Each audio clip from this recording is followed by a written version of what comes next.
8th grade monologue night!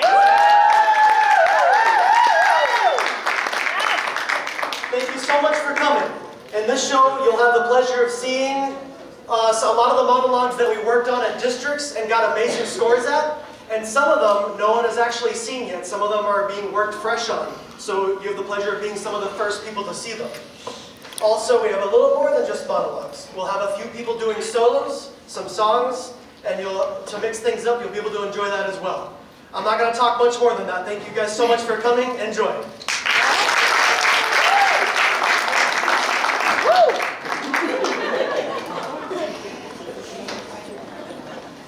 Hi, my name is Gianna Moreno, and I'll be performing a monologue entitled Adults and Their Debatable Sandwich. I think adults are reliable and trustworthy. Most of the time. I hope. They look out for me and care about my interests and needs, even if they may be sucking me into a vortex of expectations. What I don't like about adults, though, is they act as if they know everything. They say, "Don't talk back," but then they also say, "Why are you being so quiet?" It's so confusing. Like, do you want me to shut my mouth or open it? Be clear, please. Another thing, I never get when they're being sarcastic. So when they say, "You think this is funny, do ya?" I'm like, "No, I don't think this is funny. You're screaming your head off. Why would I think this is funny?" Oh, and adults can do the most outrageous things and don't seem to think that children are going to question them. It's natural.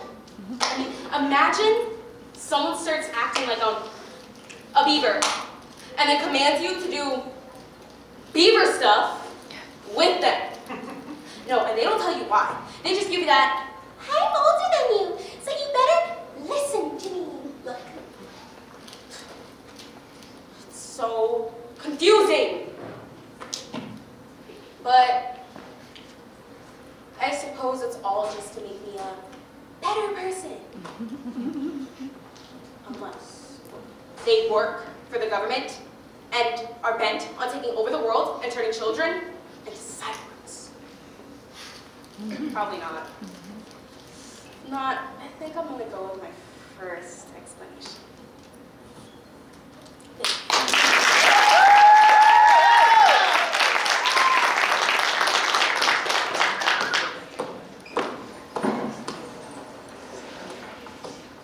Hello, my name is and today I will be performing a monologue entitled The Shadows of My Mind. I torture myself, and I don't know how to stop it. And I try so hard to stay positive, and for the most part, I am. But keeping myself that way is the hardest thing in the world. And most days I do my best to ignore it. But when it hits, it's like this wave of depression coming from the shadows of my mind. And I get so down about the choices that I make. Am I doing the right things? Am I being who I'm meant to be? Back and forth, back and forth. It's like a circle of confusion. And I feel that I'm going crazy when this happens. I don't know how to stop it. I don't want to be that way. I want to live my life and look back with no regrets. Because I know that I won't be able to go back. And that would kill me in the end. Thank you.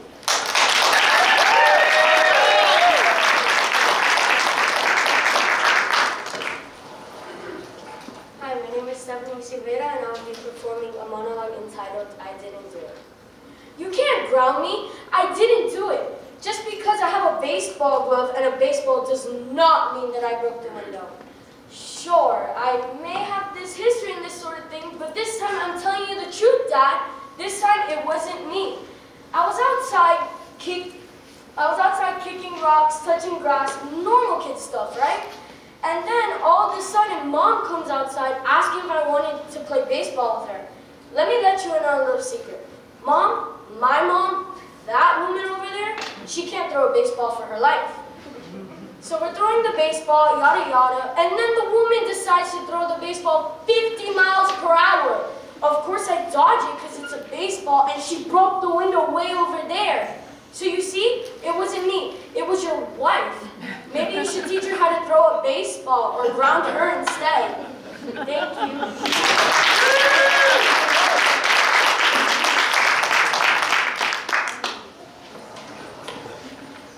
Hello, my name is Isla Gonzalez, and I'm going to be performing a song entitled Monster from Frozen the Musical.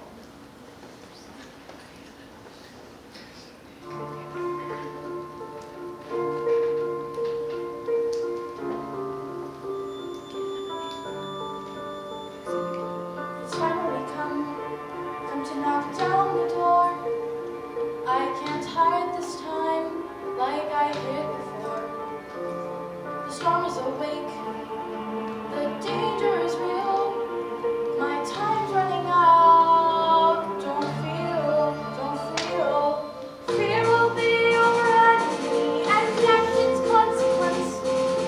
That's what they once said to me, and it's starting to make sense. All this fear began because of me. Is the thing they see, the thing I have to be. A monster. Were they right? Has the dark in me finally come to light? Am I a monster, full of rage, nowhere to go but on a rampage? Or am I just a monster in a cage?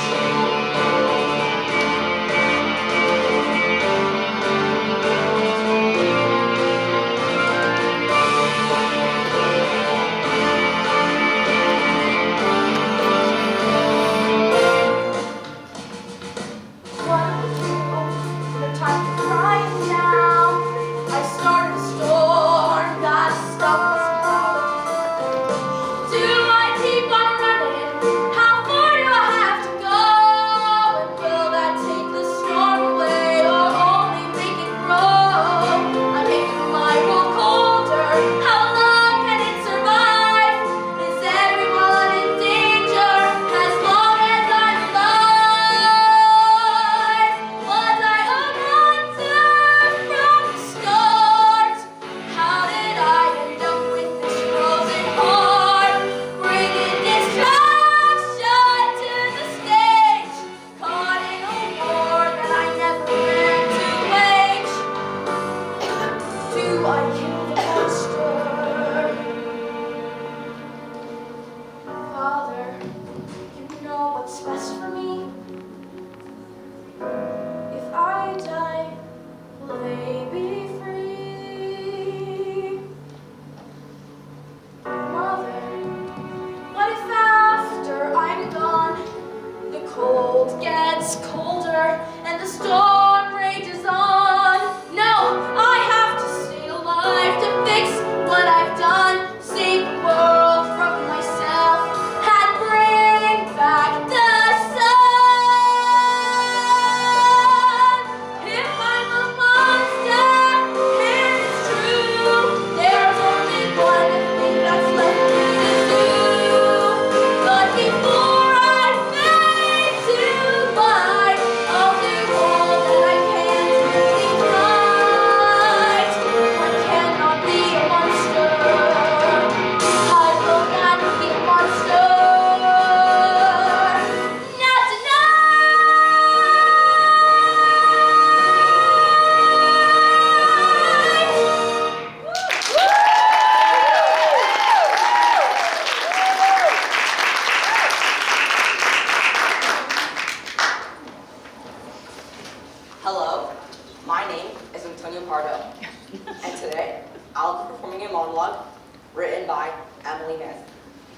titled A Seagull in the Heavens. My mother hates me. I'm 13 years old, and a constant reminder to her that she's not 32 years old anymore. And her whole life is the theater. And she knows I hate the theater. Well, not pure theater, but her kind of theater, where actors walk around pretending that they're in some living room. I mean, the world is falling apart. Or worse, the planet is dying. And these people go to the theater to be entertained by people who are just like them, or even worse, more clueless than they are. And because the producers are so concerned about not offending anybody while they pay their $100 fee in dollars, there is nothing controversial or worthwhile going on. Unless, of course, it's Traum England. Then, of course, like good colonialists, we bow down to their British accents. Anything from British accents makes Americans feel inferior, especially in the theater. And we say it's brilliant, even when it's just pretentious crap, or little dramas, or tiny morals, or those cheerful musicals. Oh my God, I don't know. This whole New York theater thing makes me sick. We have to have a new kind of theater. That's all. Something vibrant, and young, and dangerous, and alive. I mean, I love my mother, but she leads such a stupid life. She dedicates every waking hour to something that just doesn't matter. And you can imagine how utterly revolting it feels to be me. Here I am at all these stupid parties, filled with celebrities and people who've all won other, you know, it's ridiculous. Pulitzers, Nobles, book awards, Tonys, and Oscars, and all that stuff, and here I am.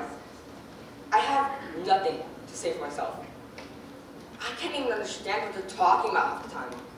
And they're wondering how my mom could respond to such a pathetic little loser. Thank you.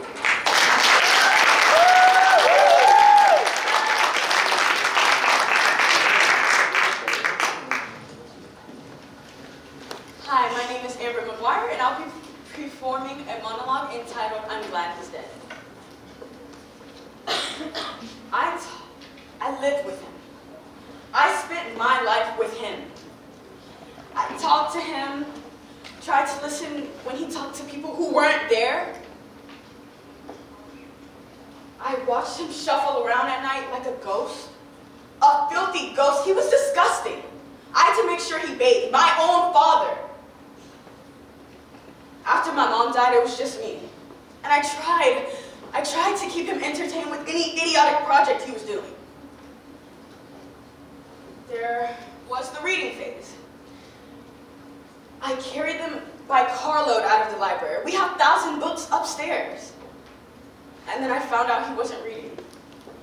He was trying to work out the code on the Dewey Decimal Point because he believed that aliens were trying to contact him. I was going to be a mathematician, but I had to give it all up because of him. Then there was the writing phase. Scribbling 19 in a journal 24 hours a day, I bought him a whole case of notebooks. I had to drop out of college to support him, and I got nothing in return. I'm glad he's dead. Thank you.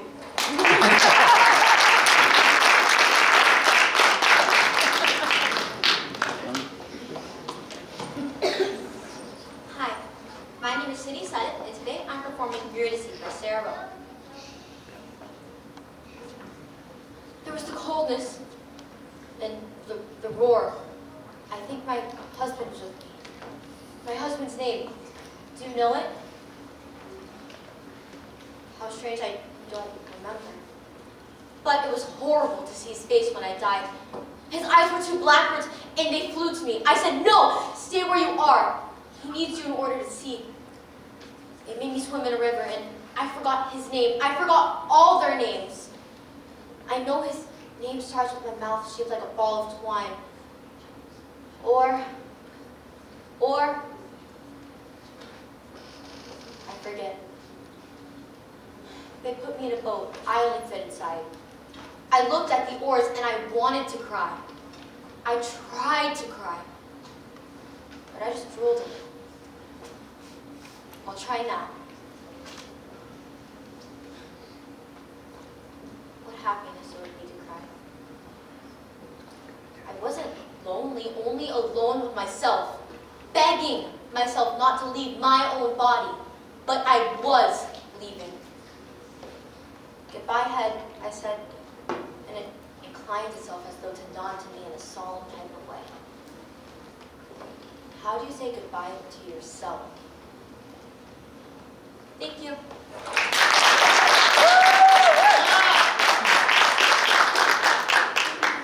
Hi, my name is Alma, and I will be performing Joey as a punk rocker.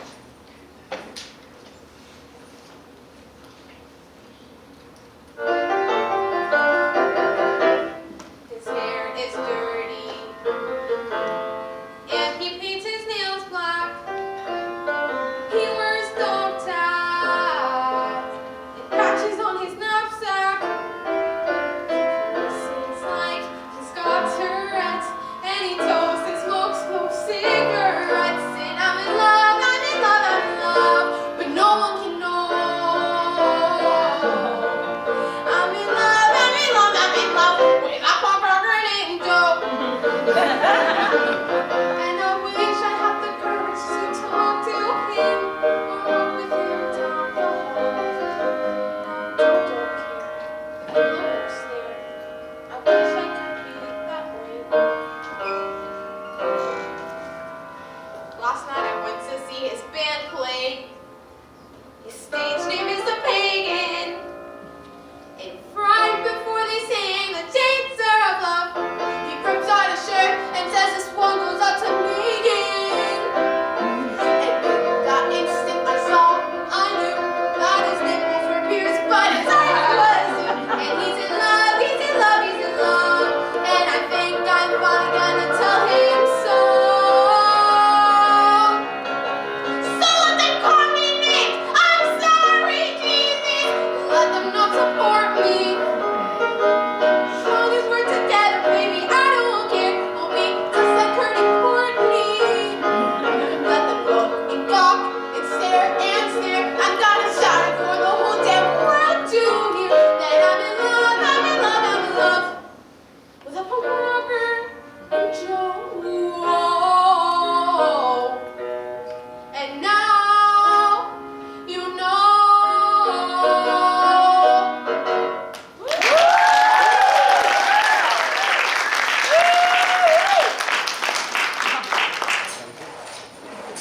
Hi, my name is Chloe Marseille, and tonight I will be performing a monologue entitled Dog Anxiety.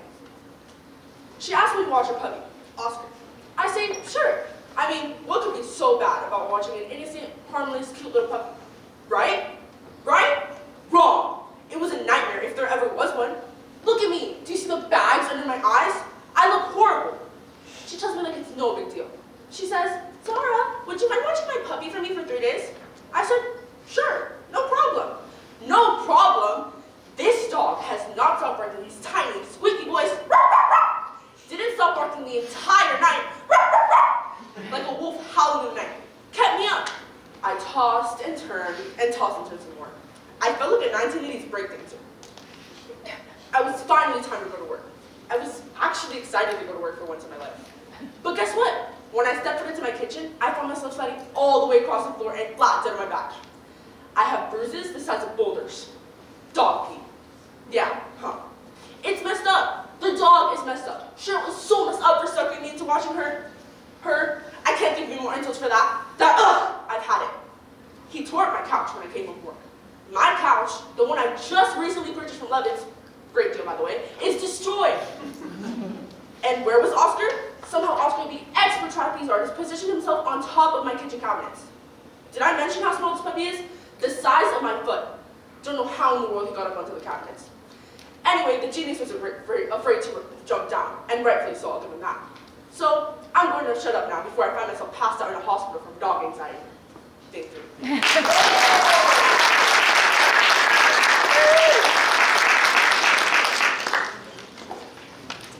Hi, my name is Sebastian Garcia, and I will be performing Red by John Logan.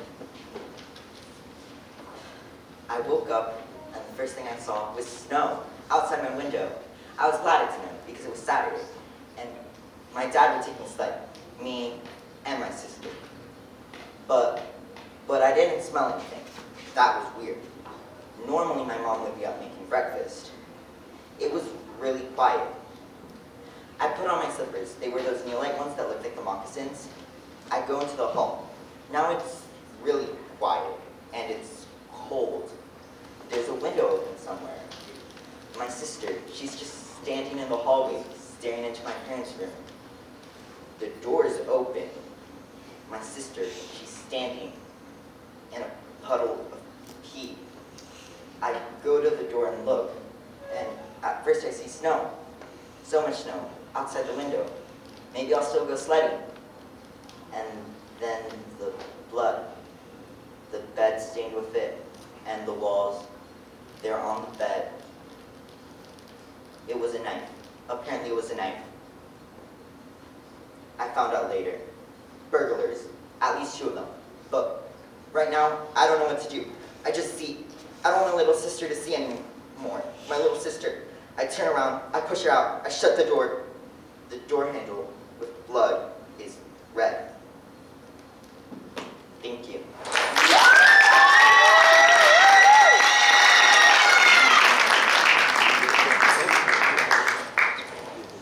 Hi, my name is Cindy Cabrera, and I'll be performing a song entitled No One Else from Natasha Pierre's great comic 1812.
I will be performing a monologue called She Was Lost and Is Found by Richard Hensley.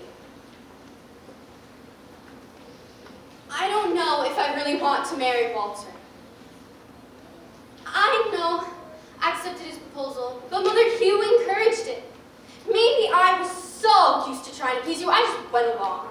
Until before I knew it, we were engaged. Great. And I'm not saying I didn't love Walter. I'm saying I'm not sure now if I'm ready to marry him. Things just aren't as clear now.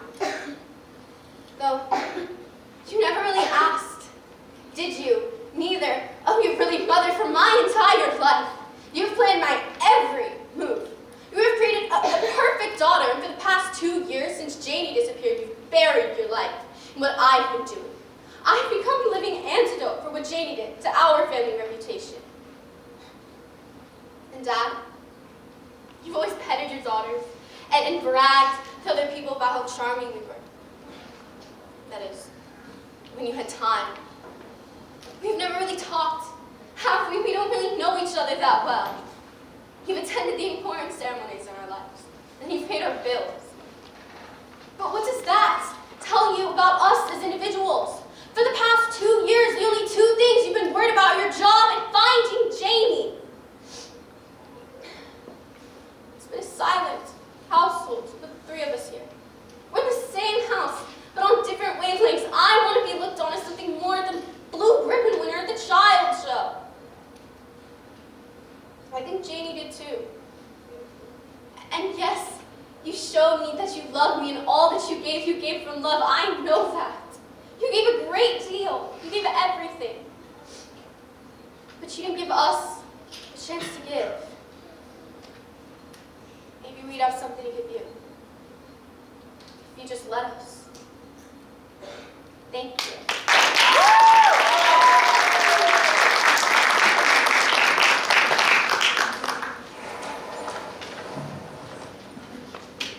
Hi, my name is Edison Hernandez, and I will be performing a monologue titled Canceled from There Is No Play by Arthur M. Jolly.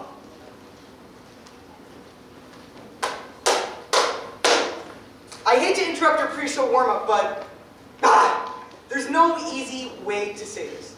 Someone's parents went up to the contest administrator about the play. They felt that children portraying dogs on stage is inappropriate. Even 2-legged talking anthropomorphic lovable pooches. So 12 Angry Dogs will not be performed today. Apparently, they belong to a subculture of people who like to dress up in animal costumes, and you know what? It doesn't matter. But the play has been canceled. Now I know how much work you all must have put in these past few weeks, and I know this must be a major disappointment. But maybe next year you'll have a teacher who can find a play everyone can enjoy. So pack your bags and don't leave any water bottles or makeup behind. I'm going to track down our bus driver and meet you outside in a few minutes. We're going home. I'm done. Thank you.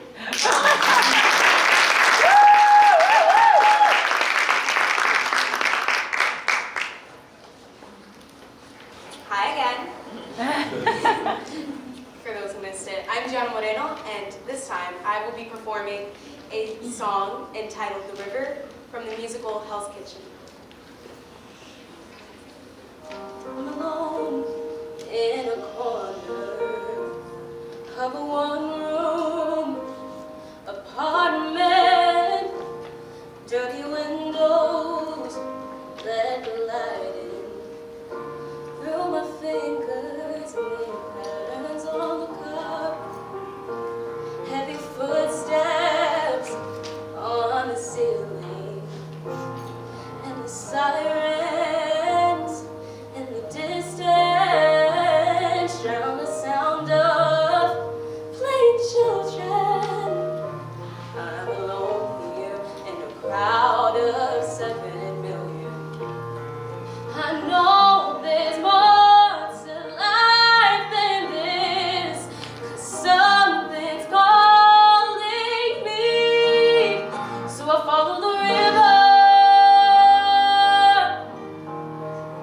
So I follow the river, and I'm gonna catch the wind, 'cause I'm dying to begin. So I follow the river.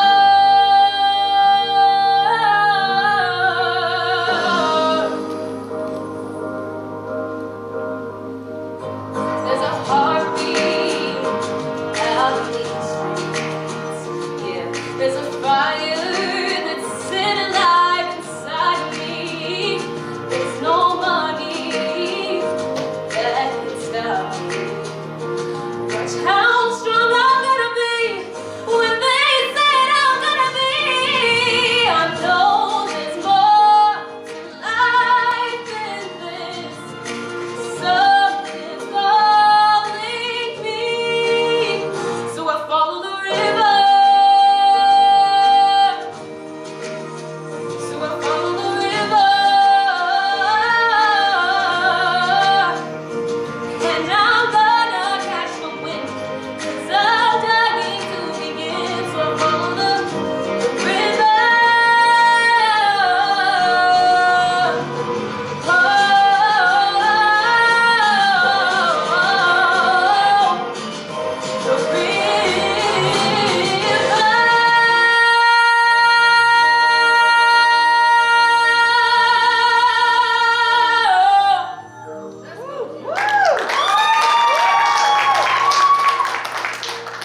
I know there's more to life than this, 'cause something's calling me.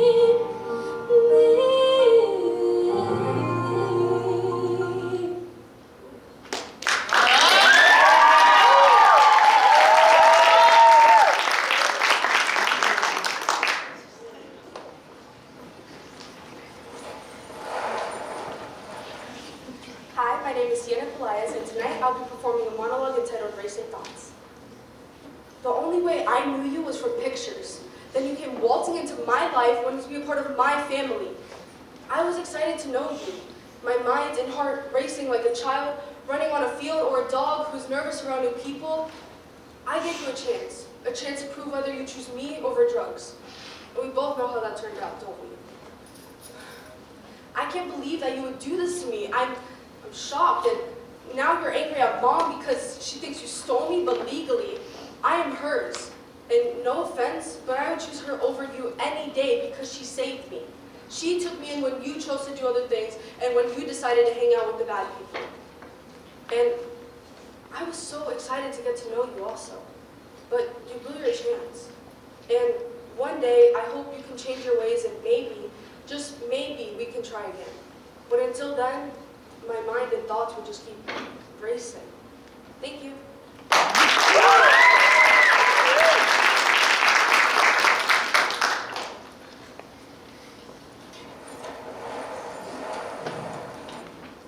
Hi, my name is Rylan Diaz, and I'll be performing a monologue from the play The Oregon Trail by Becker Center.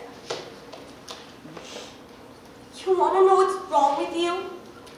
You are selfish, you are lazy, and you smell like Parmesan cheese. I work hard all day.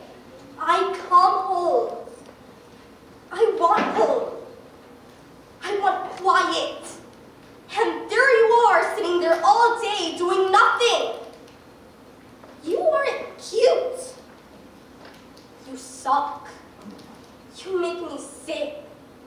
Mom and Dad let you get away with this sack, but not me.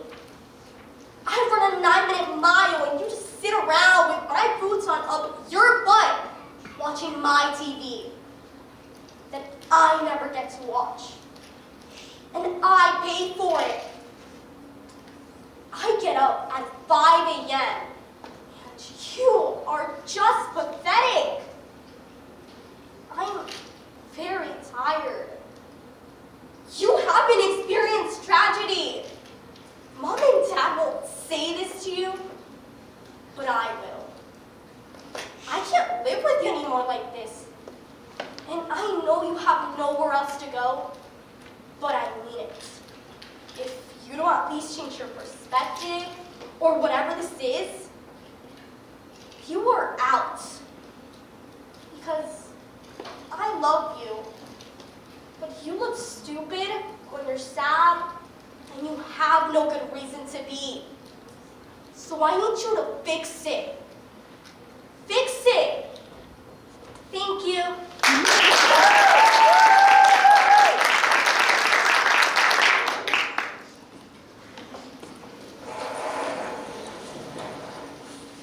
name is Alyssa Pinales. Today I'll be performing a monologue titled Sister Pam. You're telling me I have to share my room? This is outrageous. You know we live in a 2-bedroom apartment, yet you still decided to get pregnant. Thank you for being so considerate, Mom. I'm turning 13 next month, which means I'm basically a teenager. And what do teenagers need? Privacy. This just isn't fair. None of my other friends have to share a room, and none of them have a mother like you. You don't care about me, and you're never there when I need you. Where were you when I needed help with my math homework? Why weren't you there to make me dinner when I was too young? Oh yeah, I remember now. You were too busy running around with guys that only stuck around for one reason. Which one of them was it this time? Was it Carl, John, someone I haven't met yet? Is he going to watch the baby, change their diaper, feed them? No, he isn't. And neither are you. You and I both know I'm going to be responsible for this child I didn't even ask for. But you know what? I will share my room. But most importantly, I'll give that kid the childhood I never got to have. I'll make them feel loved. Make time for them. Give them everything you didn't give me. Thank you.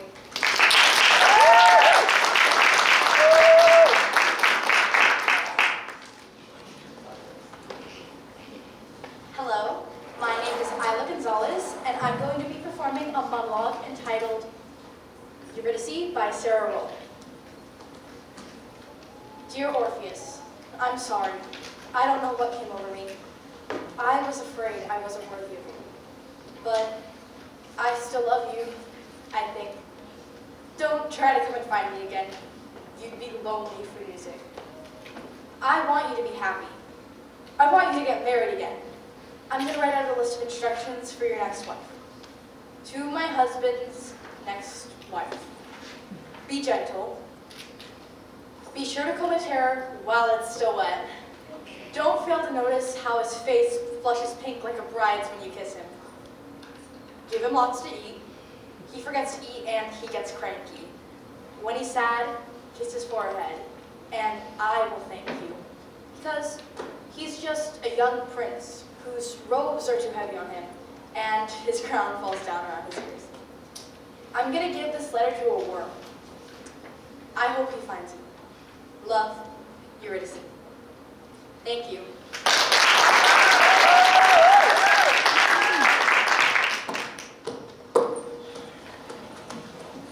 Hello, my name is Stella Cora, and today I will be performing a solo entitled What Baking Can Do from the musical Waitress.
name is Adana Okonkwo, and I'll be performing a monologue entitled Dale by Susan Pomerantz. Please, just stop. You have no idea, none. Nobody does until they've gone through. It's not something you shrug off overnight, and it's not something you set aside like a book you've just finished reading. There are scars. Believe me, there are scars. Even though it's been almost a year now, I still have nightmares. I still shiver with fear, remembering, reliving that moment and the moments of it. The terrors that swept up within. The way he sprang from the backseat of my car and overpowered me. Then there was a trial, which seemed to drag on forever, resulting in that monster getting off and waltzing out of the courtroom with a look of smug defiance. In many ways, the trial was the worst of it. The ordeal of it, going over the details, confronting this arrogant animal. Then, there was the way people related to me. Friends, people I'd known for years, suddenly shielded away from me like I was the leper or something. While here I was the victim. Christ, I was the victim in this brutal act. And I went home in the evenings feeling like a murderer. And Robert, that was the end of us. The beginning of the end anyways. He just couldn't handle it. The fact that I was spoiled goods. So no, you haven't any idea. No one can. No one but the girl. Thank you.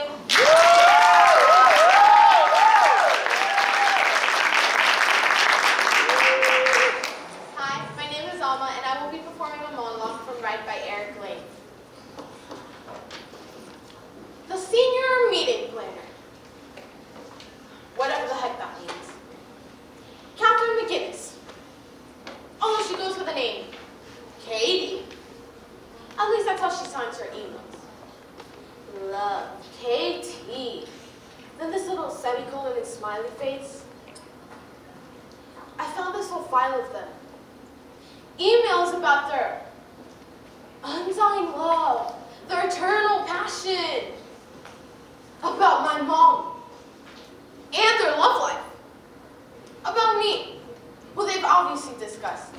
About Molly's lack of direction and need for discipline. About how even if she knows Molly never say we're not to a perfect daddy, because if she didn't,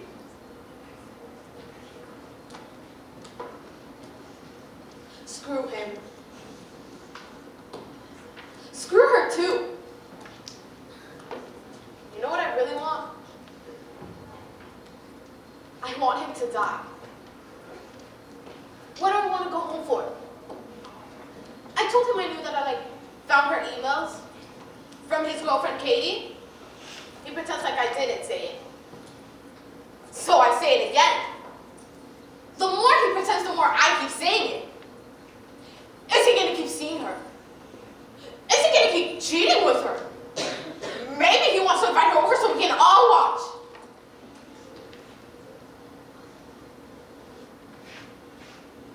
That's when my dad starts choking me.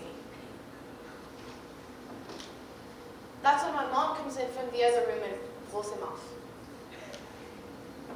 Next morning, this brand new car sitting in the driveway with a big pink bow on top. Nothing happened. Like no one knows. You want the car? Thank you.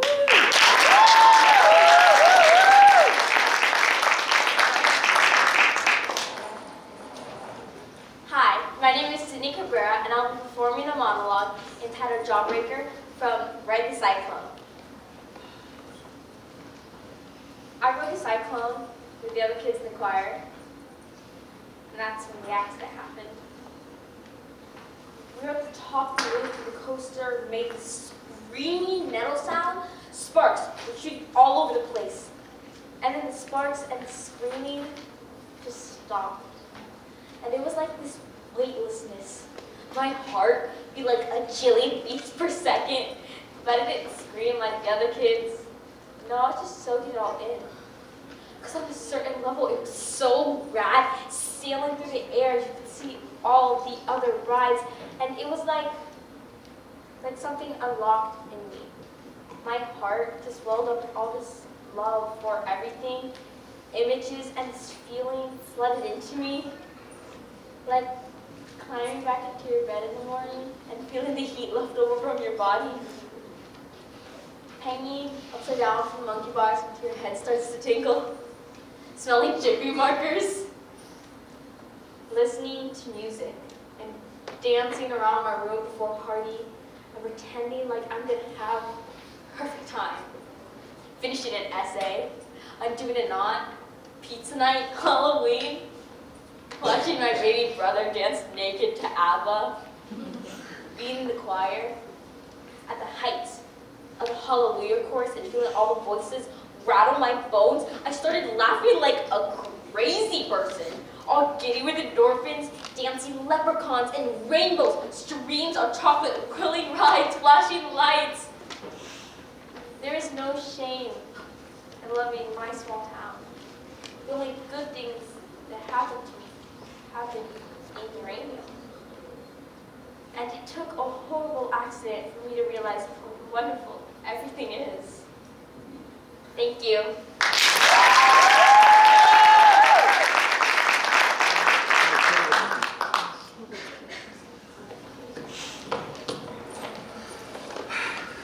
Hi, my name is Cindy Sutton, and I'll be performing Flowers from Hadestown.